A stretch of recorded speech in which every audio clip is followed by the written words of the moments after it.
What's up, guys? Hopefully this video helps you out a little bit. I told you a little bit about it yesterday, but I'm hoping that this lesson goes okay.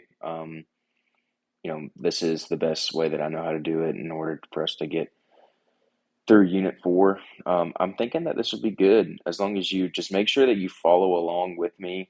Don't try to skip ahead. Don't try to skip to certain places. Just try to follow along with me. And we should be done in about 45 to minutes, something like that. Anyways, so I would go ahead and have your maybe this in a half screen and then your student activity sheet for this day in another half tab. So that way they're both on your screen. You can kind of go back and forth without, you know, having to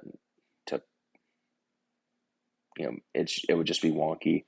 Maybe without having to pause if you don't have to. But I do strongly encourage you to pause, guys. Actually, I'm going to ask you to pause me several times throughout this video. I want you to make sure that you're doing that and following along. Also, make sure that you're following along with a partner. I highly recommend having a partner that is kind of your whether you're table mate, whatever the case may be. Just make sure you have a person there because there's going to be opportunities for turn and talks. You're actually going to need a partner for this first thing that you do. So just get with somebody, make sure that you're on the same page, make sure you're all kind of going at the same time, starting and stopping at the same time as well. And then this will go smoothly. So let's go ahead and begin. I want you to find a partner, guys, person next to you, person behind you. I want you to ask these two questions. If you were to lend $20 to your partner and they agreed to pay you back in a month, would you do it for $20? Just, $20 for $20 trade. If not, how much more than $20 would you need them to pay you back in order for you to lend it to them? So would it be $25, 30, 40? If you're paying them $20 a day, how much would you need, let's say in a month? Now turn itself around, you're the borrower. If you were to borrow $20 from your partner to be repaid in 1 month, what is the maximum amount you'd be willing to repay in a month? So you should have something that looks like this in your student activity sheet. What I want you to do is I want you to pause me and I want you to go ahead and fill out that sheet, record the data with your partner and you for this bell ringer. All right, so most likely, unless you're just a very kind person, uh, me personally, I'm not that kind. I would have said, you know what, I'll give you the $20 now, but I'm gonna need $30 back in a month.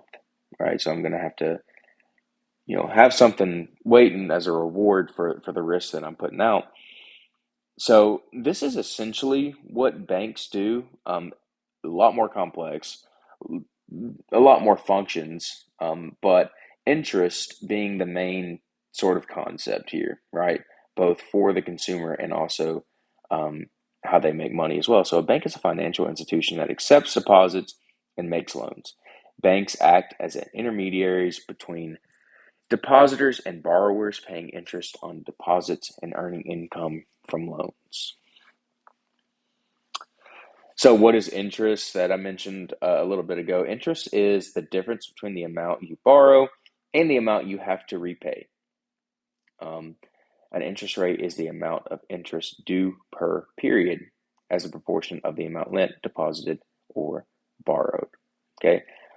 Usually interest is in a percentage, like 4% interest or 5% interest, whatever the case may be. Um, but regardless, it is a certain amount of money that the borrower has to pay back that is more than the money that they borrowed. That is interest. Um, so that activity that we just did with your bell ringer, right? Um, it is interest, just a good scenario to explain interest.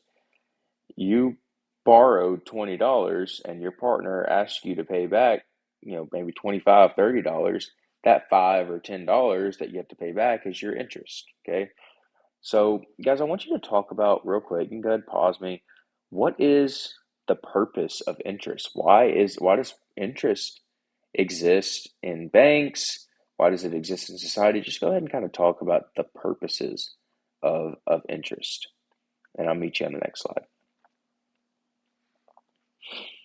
So interest is a way, you should have come up with something like this. Interest is a way for banks to make money. And it's also a way to compensate people for the risk of giving up the use of their money, right? So in society, if I am going to give up $20, if I'm going to pay you $20 now, I want something in return for that, right? Because now that's $20 I don't have. I want something in return. I'm going to get $30 at a later date, right? So I'm going to um, give that up for the risk of giving you my money, because who knows if you're actually going to be able to pay me back in a month. So I'm taking that risk, and I want something in return. Same thing for the banks. Banks use interest as a way to make money. Um, Here's a good way to calculate interest. Your amount paid back minus your amount borrowed is your interest. So let's say that I borrow $100, right? Like I'm a credit card owner. This is the same concept with credit cards, guys. When you have a credit card, and let's say I buy something at the mall for $100, and I use my credit card, that's not my money. That is the bank's money that I am borrowing uh, to use for this transaction.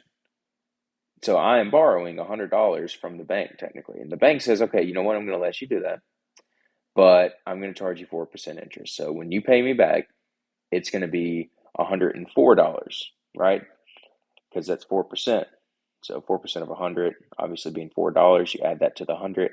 That's the amount that you pay back. So the amount paid back minus the amount borrowed is your interest. And then the interest rate right there, that's the formula to calculate your interest rate. So that 4%, 5%, whatever the case may be, that is asked of you. Okay. So, guys, what I want you to do now is I want you to pause me and I want you to calculate your interest rate. So, use that formula on the previous slide. Calculate your interest rates from your bell ringer, the same thing that you just did with your partner. So, go ahead and pause me and I'll meet you on the next slide while you do that.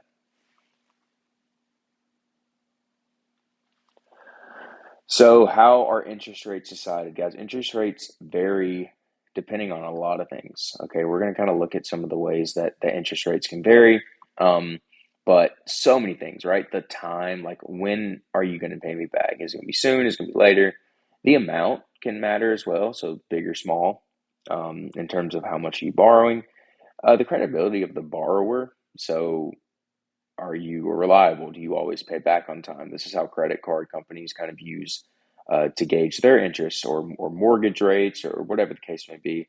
And then what are the lender's alternatives? So, guys, I want you to think about insurance for a quick second.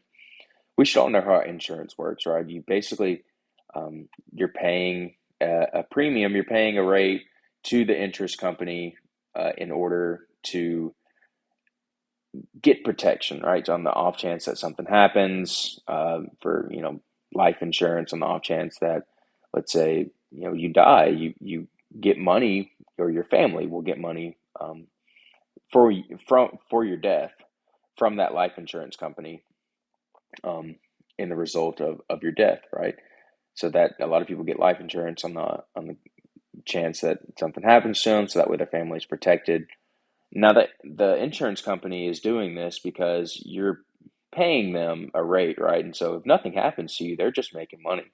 Uh, and that's how they kind of use it to gauge, like, right, if I was to go up to the, the life insurance people and say, hey, I want to get some life insurance, I'd probably get a pretty good rate because, I'm pretty young, I'm healthy, I was a former athlete, I have all these things that, you know, say that, okay, he's going to be healthy for a good while at least. We can give him a lower rate as opposed to, let's say, like a 85-year-old um, person who, maybe has some serious health problems, hip replacements, liver problems, who knows, has all these lists of medical problems, probably going to get a pretty high uh, insurance rate because the bank is saying, or the insurance people are saying, you know what, we're not feeling too confident about it. Okay, so we're going to have these insurance rates be pretty significantly high.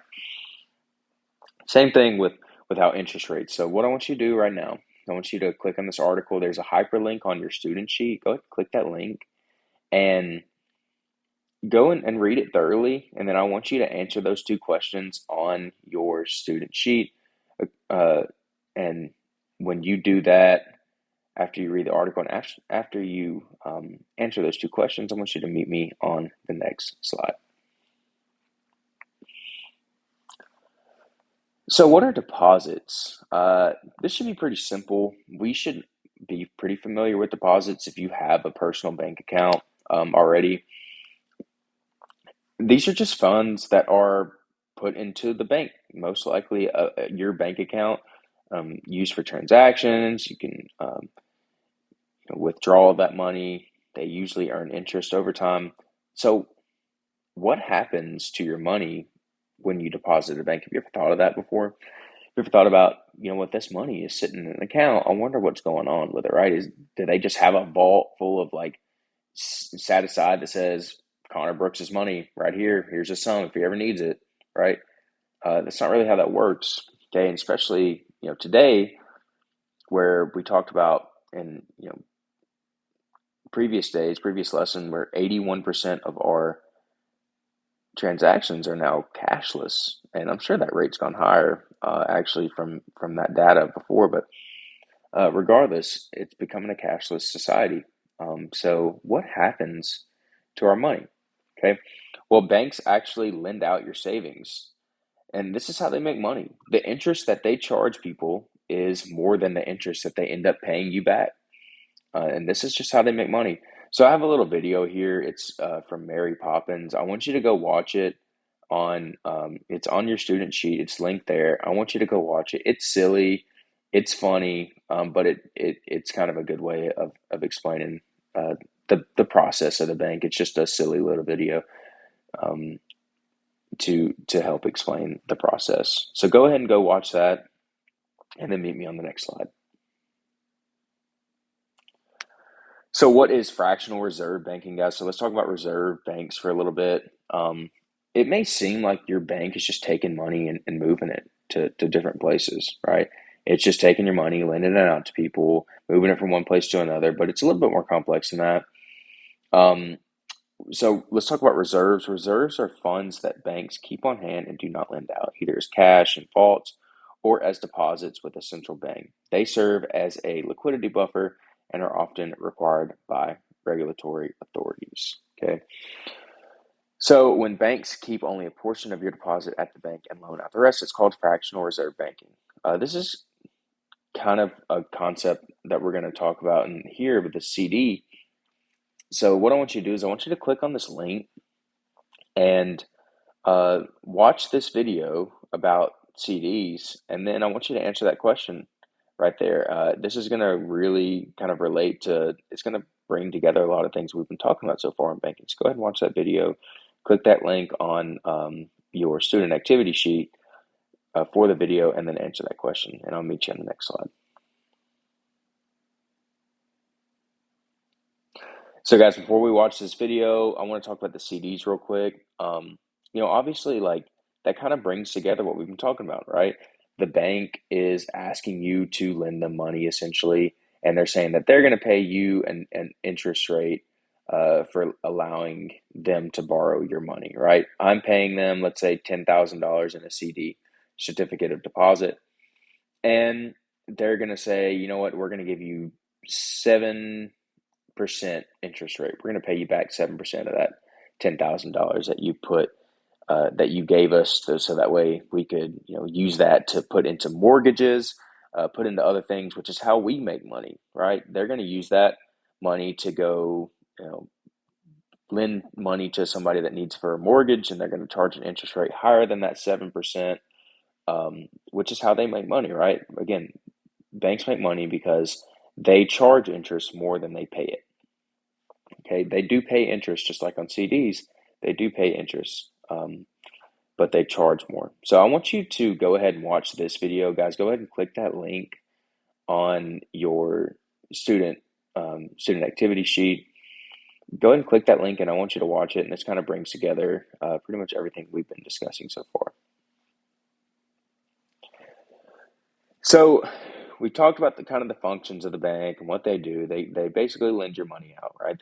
You have a bunch of money in a bank. They take it, they invest it essentially into, mortgages in order to get a higher rate of interest, and they'll pay you back. But what happens if depositors ask for their money back at the same time? And you might be thinking, well, that would just be a complete coincidence. It would never happen. Actually, it does, and this is called a bank run. I want you to think about this as musical chairs for a second. So banks loaning out a significant percent of deposits. So if all the depositors ask for their money, the bank will collapse. Again, called a bank run. Think about this like musical chairs. Everything's fine when the music plays. So everything's fine when the depositors aren't really asking for their money back. The bank has it, but when the music stops, people asking for their money. There aren't enough chairs or money in this case for everyone. That is essentially what a bank run is. Okay, so what I want you to do is I want you to click on this link and read about the Silicon Valley bank runs, and I'll meet you on the next slide. So go ahead and pause me, read that article, and I'll meet you then. So the causes of bank runs, banks may have failing assets that cause the depositors to worry about losing their money. Um, Rumors about potential collapse can cause a bank run. Like if everyone rushes to withdraw, the bank will fail because banks never have enough reserves on hand to give back all the deposits. And banks never have enough money at the time to pay back everybody. That's just the case, right? They're lending that money. Uh, they are basically gambling that everybody's not going to ask for it back. Um, Wait, so does that mean that these people don't get their money back at all? You might be asking. Well, not necessarily. Thanks to the FDIC, which was part of, it was implemented after the Great Depression. So this was a major reason for the Great Depression. Everybody was going to the banks asking for their money back, and the banks didn't have this money. So not only were the people bankrupt, but also the banks ended up really struggling as well. So the FDIC is a federal program that essentially works as insurance that protects those deposits up to at least $250,000. So that way, if a bank run like this happens, the FDIC can take over that bank and make sure that the depositors are getting their money back. So you don't have to worry about, not getting your money back if it's FDIC insured. Just make sure your banks are FDIC insured. But yeah, you might be asking, well, what happens? Do those people just not get their money? Well, fortunately now, even in the last, not even the last 100 years, which is pretty crazy to think about, but not even 100 years ago, the FDIC was implemented.